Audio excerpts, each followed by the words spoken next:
최근 불법 리베이트를 받은 것으로 의심되는 의사 1000여 명 중 100명 이상이 피의자로 입건돼 경찰 조사가 진행 중에 있다고 하는데요. 경찰 수사가 초기 단계인 만큼 앞으로 피의자로 전환되는 의사 숫자는 더욱 늘어날 것으로 전망하고 있습니다. 만약 해당 혐의가 인정된다면 형사적 처벌뿐만 아니라 의사 면허가 정지되거나 취소될 수 있기 때문에 만일 억울하게 해당 혐의에 연루되었다면 경찰 초기 단계부터 혐의를 벗기 위해서 여러 방안을 강구하셔야 합니다. 안녕하세요. 법무법인 일로의 오종훈 변호사입니다. 반갑습니다.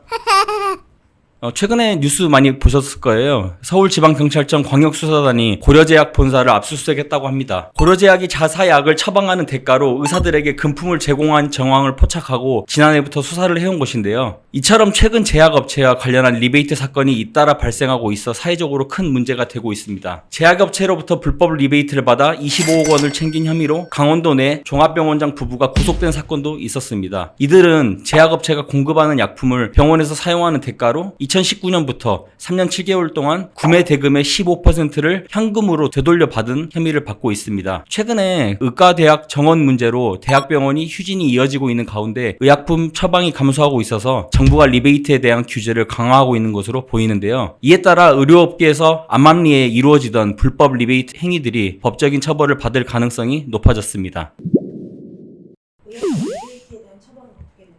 2010년에 의약품 리베이트 쌍벌제가 시행되고 있거든요. 이 쌍벌제가 도입되기 이전까지는 제약회사가 의료기관에게 의약품 판매 촉진을 목적으로 경제적 이익을 제공한 경우에는 리베이트 제공자에 대한 제재만 이루어졌습니다. 하지만 의료법, 약사법 개정안에 따라서 제공자와 수령자를 함께 처벌하도록 법이 개정되었습니다. 이에 따라 위 규정을 위반하여 부당한 경제적 이익 등을 제공받았다면 3년 이하의 징역 또는 3천만 원 이하의 벌금형에 처해집니다. 물론 취득한 경제적 이익은 몰수하게 되며 만약 몰수할 수 없을 경우는 그 가액을 추징하게 됩니다. 또한 리베이트를 받은 의료인에 대해서는 1년 이하의 자격정지도 함께 부과할 수 있습니다. 더불어 새롭게 시행된 의료법에 따라 금고 이상의 실형을 선고받고 그 집행이 끝나거나 집행을 받지 아니하기로 확정된 후 5년이 지나지 아니한 자 등은 의료인이 될 수 없도록 규정하고 있습니다. 즉 리베이트 사안에 따라서 의사 면허가 취소될 수도 있다는 그 점 유의하셔야 됩니다. 제대로 대응하지 않는다면 해당 병원의 운영 자체가 중단될 수 있는 것이죠.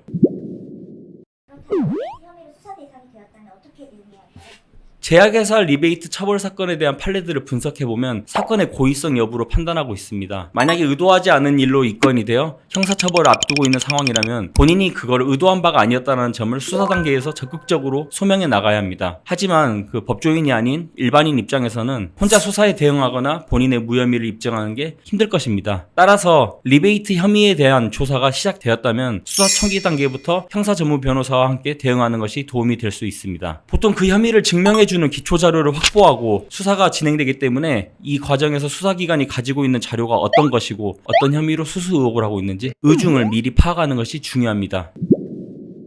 현 정부는 잇따르고 있는 불법 의약품 리베이트에 대한 감시 및 단속 수위를 높일 것으로 예상되는 만큼 리베이트 혐의로 형사 입건되신 상황이라면 전문 변호사의 조력을 통해 해법을 찾으시길 권유해 드립니다. 이번 영상 도움이 되셨다면 구독, 좋아요, 알림 설정 부탁드립니다. 감사합니다.